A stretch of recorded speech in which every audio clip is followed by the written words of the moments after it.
or preferring an appeal or making an application within the prescribed period of limitation, that limitation is to be computed, taking into account that is the provisions from section 12 to 20. Here, section 12 provides exclusion of time in legal proceedings. What is exclusion of time in legal proceedings? In computing the period of limitation for instituting a suit or for preferring appeal, etc. For ensued appeal or application. If the plaintiff or the petitioner or the appellant had spent any time, had consumed any time in a wrong forum, that is in good faith, that period is to be excluded. This is section 12 says. What it says? Exclusion of time in legal proceedings. In computing the period of limitation for any suit, appeal or application, first, the day which such period is to be reckoned shall be excluded. First, the day from which the period of limitation is to be computed. This is first step. That day is to be excluded. Second, in computing the period of limitation for an appeal or an application or leave to appeal or for revision or for review of a judgment, the day on which the judgment complained of was pronounced and the time required or requisite for obtaining copy of the decree, sentence or order appealed from or sought to be reviewed or review shall be excluded. First, section 12 says in legal proceeding, exclusion of time in legal proceeding. So in computing the period of limitation, the day from which the period of limitation starts, that day is to be excluded. Second, in computing the period of limitation for filing appeal and application, not suit, appeal and application, here or revision or for review, appeal, application for revision or review of a judgment, the day on which the judgment was pronounced, that is complained of, the impugned judgment was pronounced, the complaint of was pronounced, and the time requisite for obtaining the copy of the decree, the time which is required for obtaining the copy of the decree, sentence or order appealed from or sought to be revised or reviewed shall be excluded. Why? Because when a revision application is to be filed, a review application is to be filed, or appeal is to be filed, along with that the copy of the judgment is to be filed, or copy of the decree or sentence against which an appeal is to be filed, appeal is to be made, that is to be filed along with the appeal memo. So that subsection 2 provides, in computing the period of limitation for preferring appeal, filing, making an application or application for review or for revision, the date on which the judgment was pronounced, that is to be excluded. The time which required for obtaining the copy of the judgment, sentence or order against which such application for review or revision is to be filed, that is to be excluded. Then subsection 3 provides, where a decree or order is appealed from or sought to be revised. Here subsection 3 is applicable only decree for order in case there is an appeal. Where a decree or order is appealed from or sought to be revised or reviewed, or where an application is made for leave to appeal from a decree or order, the time required for obtaining a copy of the judgment shall also be excluded. When an appeal is to be filed against a decree or an order which is appealable order or sought to be revised or reviewed, the time also not only required here, the copy of the time which required for obtaining the copy of the judgment, that is to be excluded. As per subsection 2, that is time required for obtaining copy of the decree for preferring appeal and application. But here, where a decree or order is appealed from, there subsection 2, when appeal is to be made against a decree, sentence or order, that is the time required for obtaining copy of the such decree, sentence or order, that is to be excluded. But as per subsection 3, the copy that the time required for obtaining copy of the judgment, that is to be excluded. So you should mark the difference what is between subsection 2 and subsection 3. What? Computing the period of limitation for appeal or application for leave to appeal or for revision for review or judgment, the day on which the judgment complained of that is to be excluded, and the time required for obtaining copy of the decree, sentence or order appealed from or sought to be revised, review shall be excluded. Here it has not been mentioned that the time required for copy of the judgment that is to be excluded, that has not been mentioned. But in subsection 3, it has been mentioned that the time required for obtaining the copy of the judgment against which an appeal is to be filed, preferred. In such case, in computing the period of limitation, that is to be excluded. Then subsection 4, in computing the period of limitation for an application to set aside an hour, when an application is to be made to set aside an hour, the time requisite for obtaining a copy of the said hour shall be excluded. So this is first, always try to remember all these things. First, section 12 says, when that is a suit, appeal or application is to be filed, computed, the period at the time of computing the period of limitation, the day from which the period of limitation will start, that day is to be excluded. Similarly, computing the period of limitation for appeal or application, for review, revision, etc., the day on which the judgment was pronounced or order was made or sentence was passed, that is to be excluded. And the time required for obtaining the copy of the decree, sentence or order, that is to be excluded. Where a decree or order is appealed from or sought to be revised or reviewed, or when application is made for leave to appeal, permission to give appeal from a decree or order, then the time required for obtaining the copy of the judgment, that is to be excluded. In computing the period of limitation to set aside filing an application to set aside the award, what the time required by the court, that the time required for obtaining the copy of the award shall be excluded. The explanation provides, suppose the court had taken any time for preparing the judgment, for preparing the decree prior to filing of the copy application, that period will not be excluded. What the explanation says? In computing under this section, that is computing the period of limitation, the time requisite for obtaining a copy of a decree or an order, any time taken by the court to prepare the decree or order before application for a copy thereof is made shall not be excluded. That means, before filing of an application, if the court had made any delay in preparing the copy of the judgment or copy of the decree, that will not be excluded. Now, by now you are clear what is section 12. Section 12 provides for the when we will compute the period of limitation or filing suit, appeal or application, the day from which such period is to be reckoned, one day first that is to be excluded. The day from which that is to be excluded. Similarly, in computing the period of limitation for appeal or application or leave to appeal or filing revision petition, review petition, what is the day on which such judgment a complaint of was pronounced, that day is to be excluded. The time required for a copy of the decree, order, sentence, that is to be excluded. Subsection 3, when time required for obtaining the copy of this judgment, that is to be excluded. When in computing the period of limitation to set aside an award, here the time required for obtaining the copy of the award, that is to be excluded.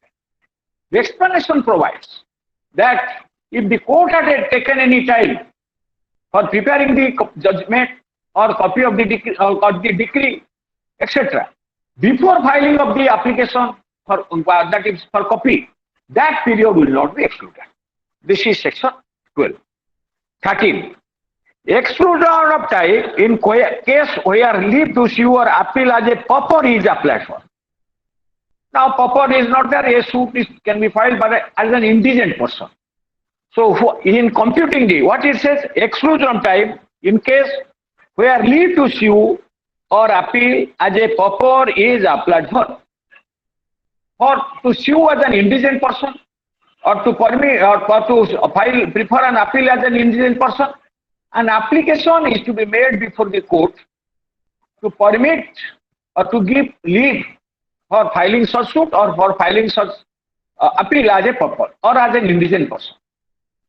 So in such case, the court takes time. Suppose a particular procedure is followed, who is a pauper or who is an indigent person? That is there in the civil procedure. That means a person who does not own property, sufficient property other than the property which is the subject matter of the suit to pay the court fee. He will be treated as an indigent person. Or when no court fee, fixed court fee is there, if he doesn't own any property other than this subject matter of the suit and property worth valued of 1,000 rupees. So in such case, he will be treated as an indigent person. So if an application is to be filed to permit somebody for filing a pauper suit or for filing a suit as an indigent person or preferring an appeal as an indigent person, that means without paying court fee. So in such case, application is to be filed before the court for permission. The court will make an inquiry regarding the allegation or regarding averments in the petition, whether that particular person is an indigent person or not. So for that, some time is required.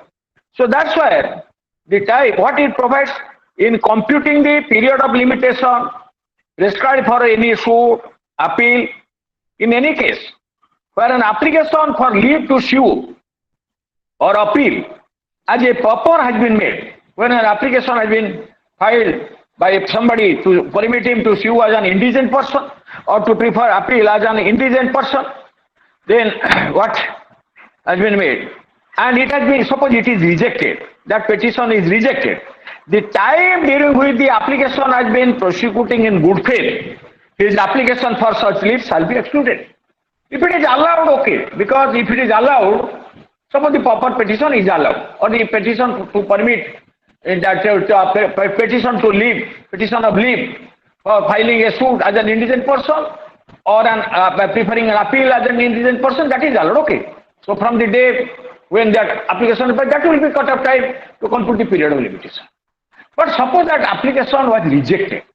Suppose that application was rejected. Once that application is rejected, the plaintiff or the appellant can file a suit by paying court fee, record court fee. So in such case, that's why section 13 provides, in computing the period of limitation prescribed period. What is the prescribed period of limitation?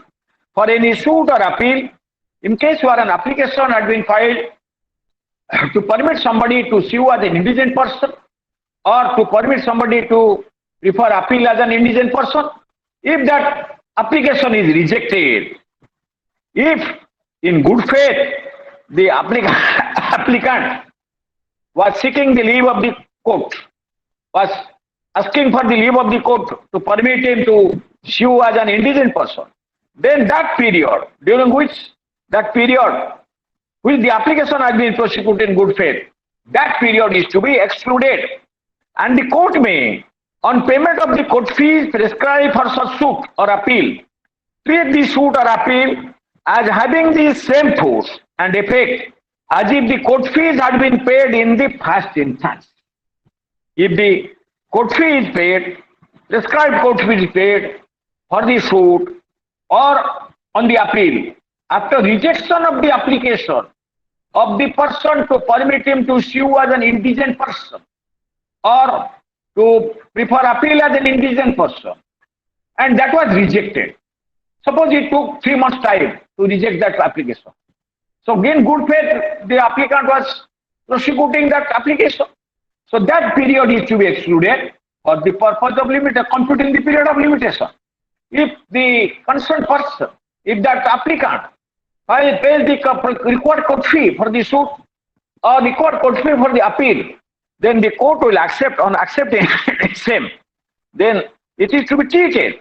The court will treat that the suit or appeal as having the same force and effect as if the court fee had been paid in the first initial when the application had been filed. This is section 13. Section 14 is very important provision, Most of the time you get a question on section 14. Whether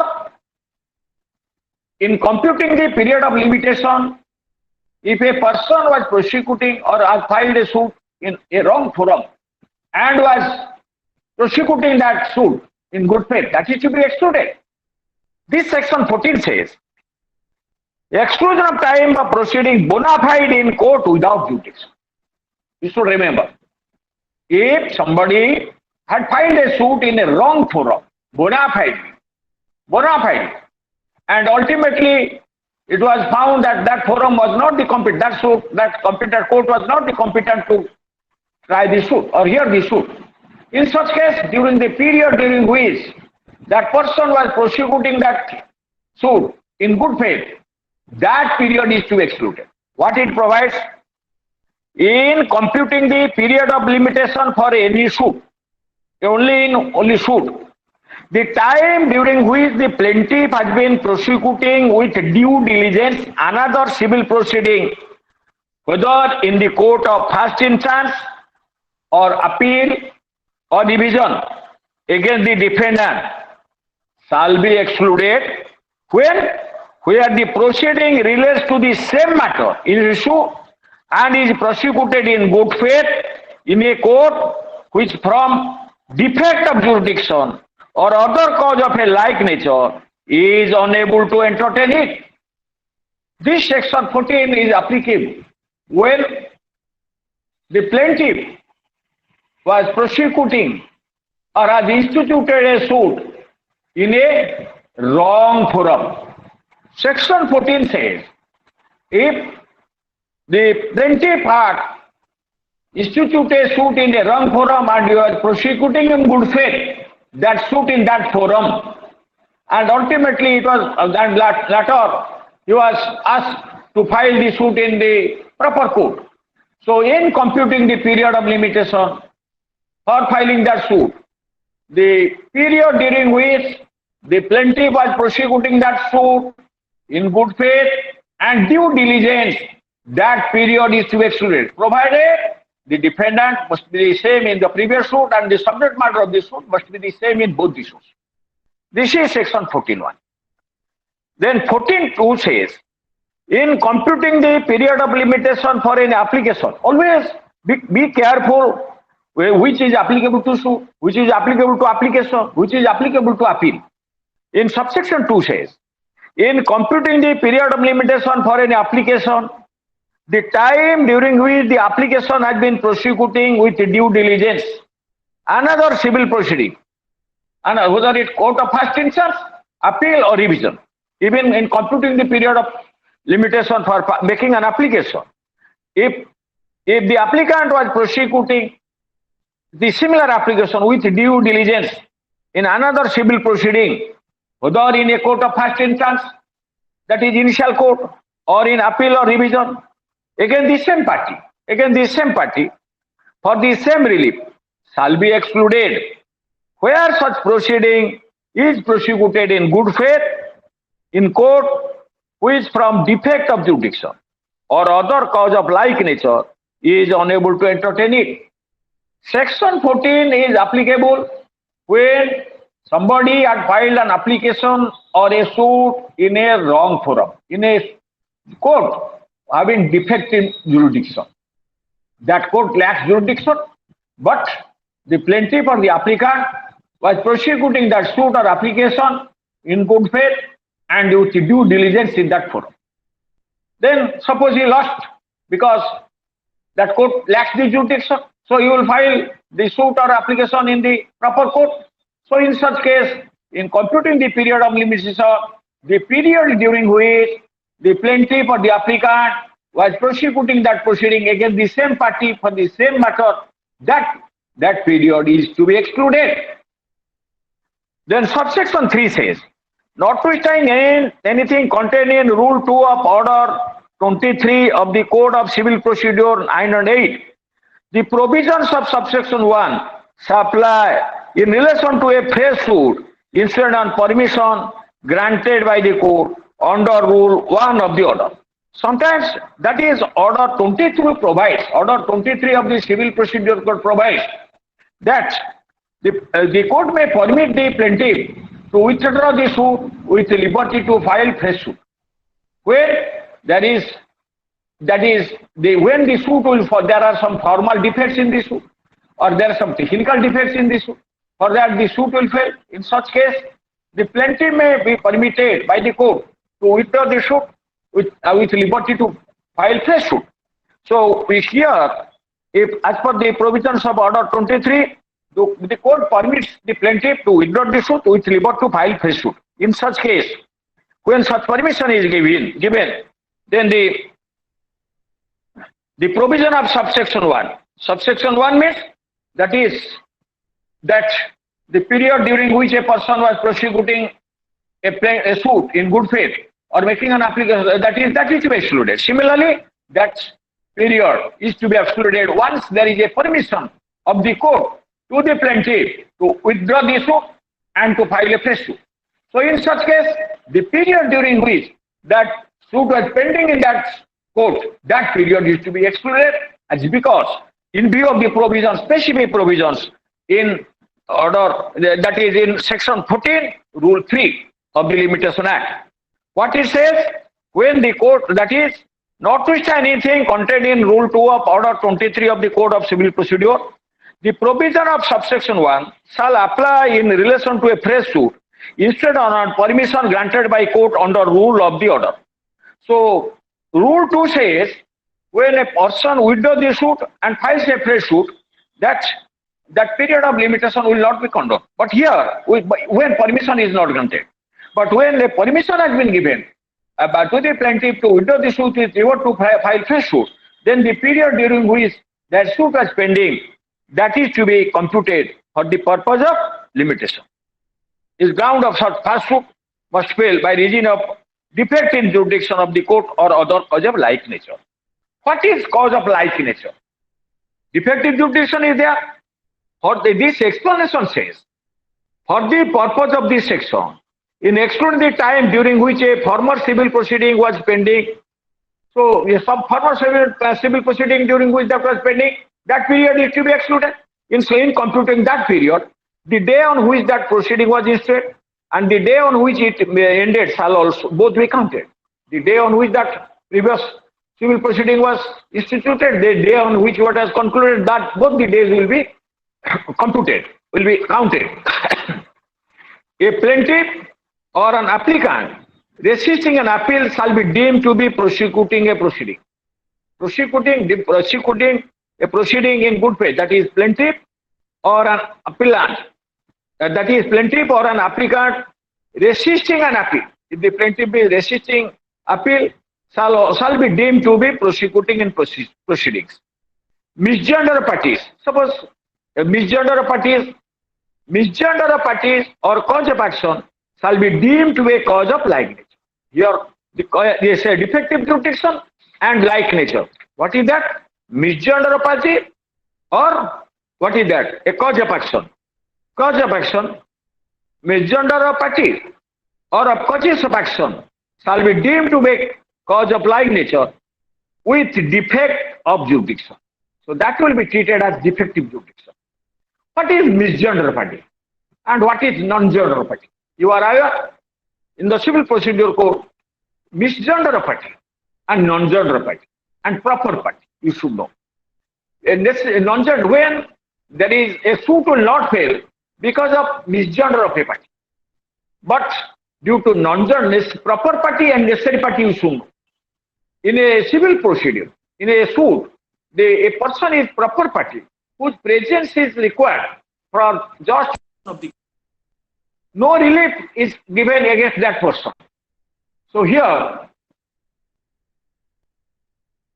this non-gender party means non-gender party is a person without whom no effective decree can be passed. A suit will fail when there is non-gender party. A suit will fail when there is non-gender party. But because of misgender party, a suit will not fail. So again should know necessary party and proper party. Proper party means a person whose presence is required for proper adjudication of the matter, just decision of the case. But necessary party is a person without whom no effective decree can be passed. That no effective decree can be passed. When necessary party is not included, then the suit is to be dismissed. So now, what section 14 is very, very important. Most of the time you get a question in competitive examination. What is whether when a plaintiff or appellant, or that is when the plaintiff and institute a suit in a defective jurisdiction, and whether the period of limitation which he had consumed, which had been the period during which that litigation was pending in the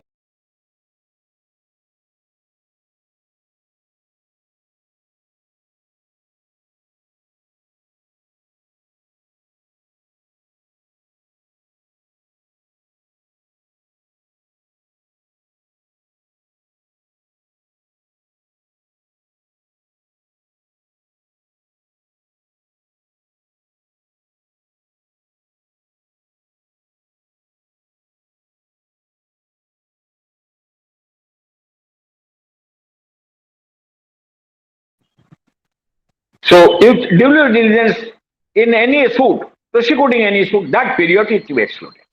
That is defective jurisdiction of like nature. Like nature means non-gender party, or that is, or misgender party. That may be also a defective jurisdiction. It will be treated as defective jurisdiction for the purpose of section 14.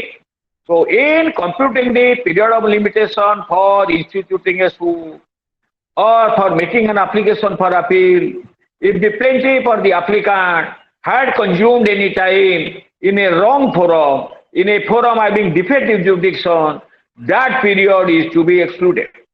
While computing that period, the day on which that suit had been filed or that an appeal had been filed, the day on which that proceeding ended, both days will be counted. Both days will be counted.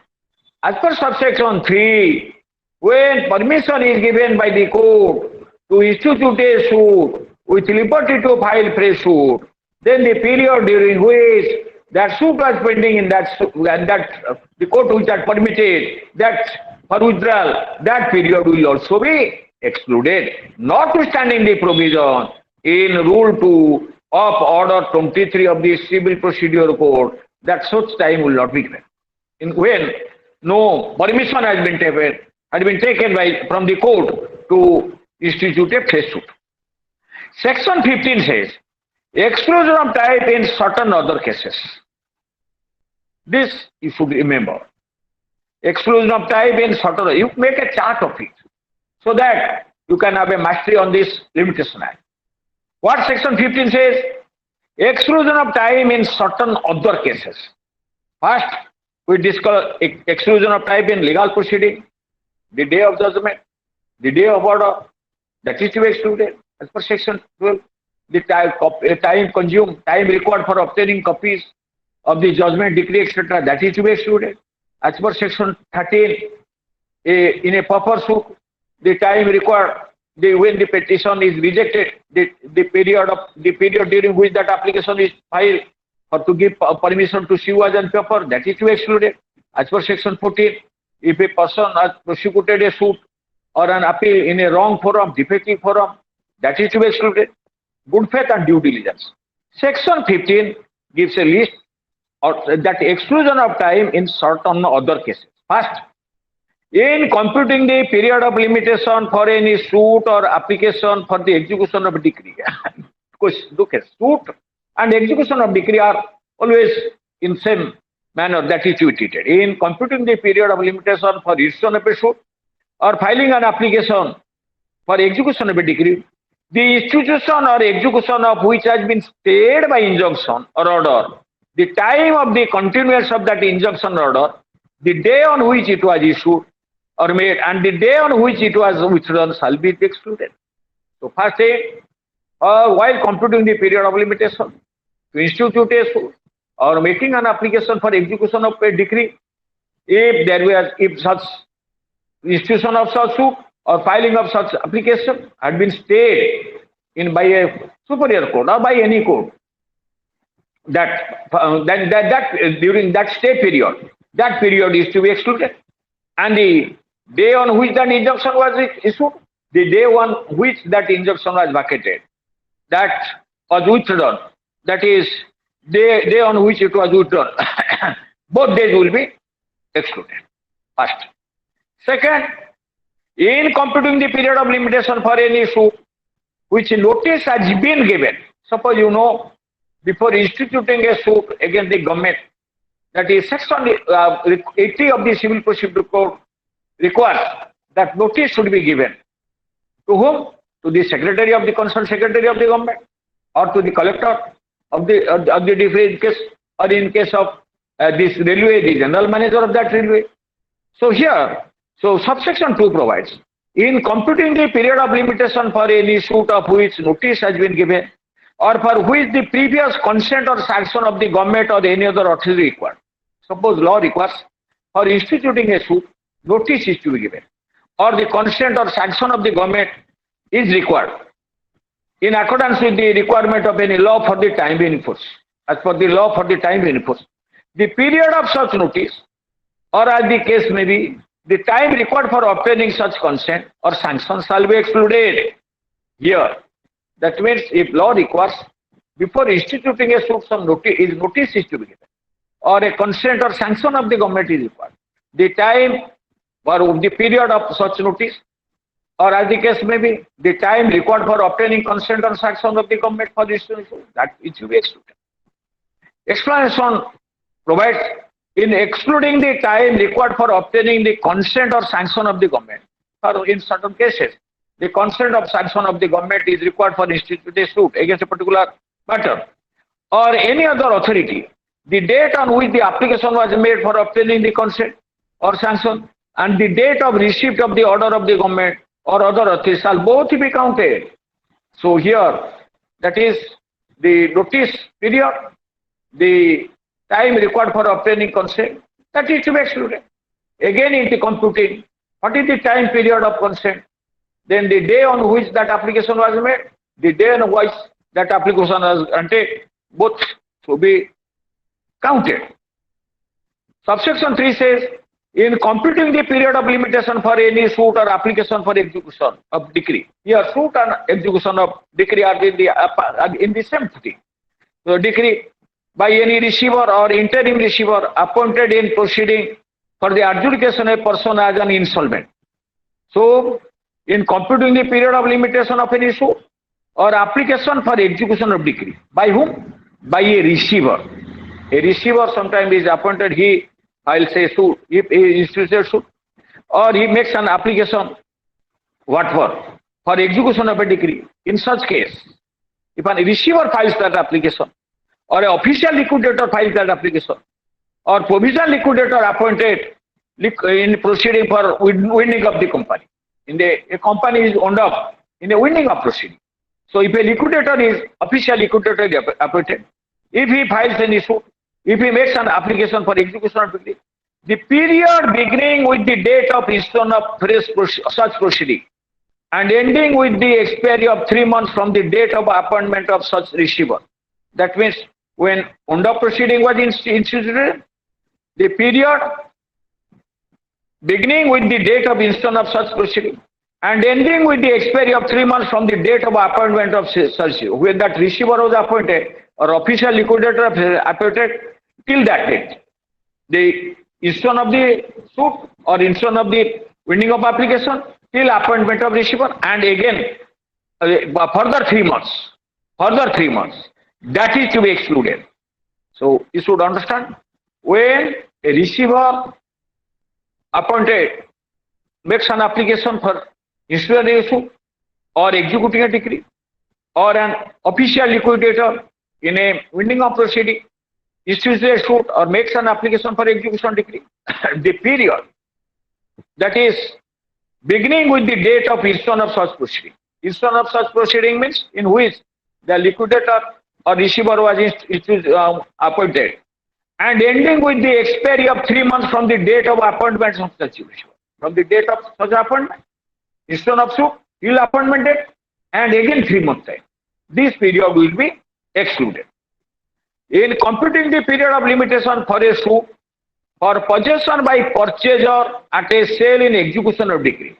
When in an execution of decree, land is purchased.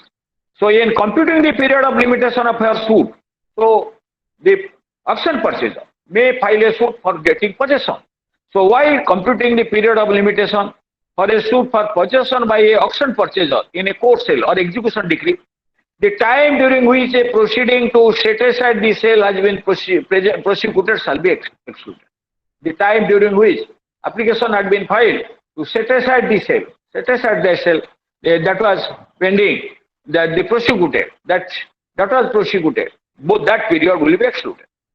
In computing the period of limitation for any suit, the time during which the defendant has been absent from India and from the territories outside India under the administration of the central government shall be excluded. If a question comes, suppose a defendant was in America for 5 years and X filed a suit against that defendant when he came to India, whether that period during which that person was in America, that is to be excluded. Yes, that is as per section 15 clause subsection 5. What it provides? In computing the period of limitation for any suit, only it is applicable for suit. The time during which the defendant has been absent from India and from the territories outside India and under the administration of the central government. If any territory outside India, if it is under the central government, if outside that is residing, computing the period of limitation for the time during which the defendant has been absent. From where? Either from India or from any territory which is administered by the central government. Outside that territory, if he is absent, that is for any period, that shall be excluded.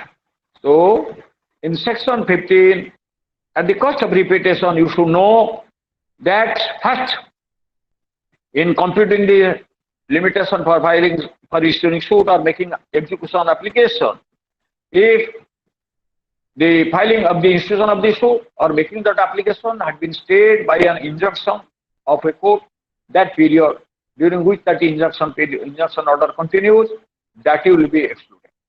The day on which that injunction was issued, the day on which that was vacated, both days will be taken into consideration, account. The both days will be excluded.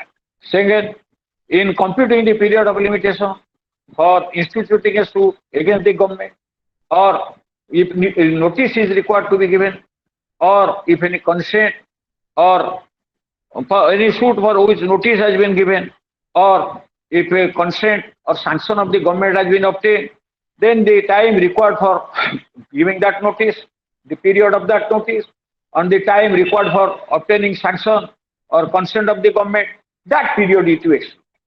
Again, the application in such case, the law enforced the period of such notice as the case may be, that is to be.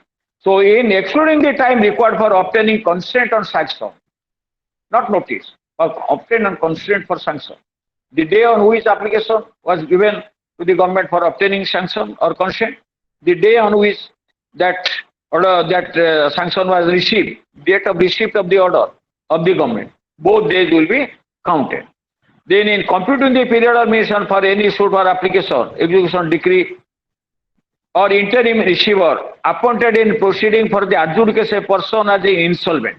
So in a insolvency proceeding, if somebody has been appointed as a receiver, or if in a winding of proceeding somebody has been appointed as liquidator, when that receiver or the liquidator files a suit or any application for execution of decree, then the date from which that proceeding was instituted till the date of appointment of that person as a receiver or official liquidator, and 3 months period, both that period is to be excluded.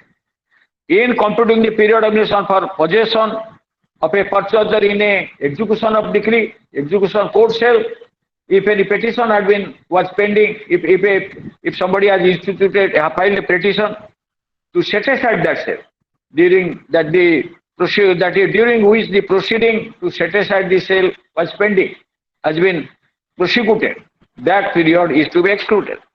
In computing the period of limitation, if the defendant was absent from India or from any territory which was governed by the central government even outside India from that territory was absent, that period is to be excluded. Thank you. In the next class, we will discuss the other point.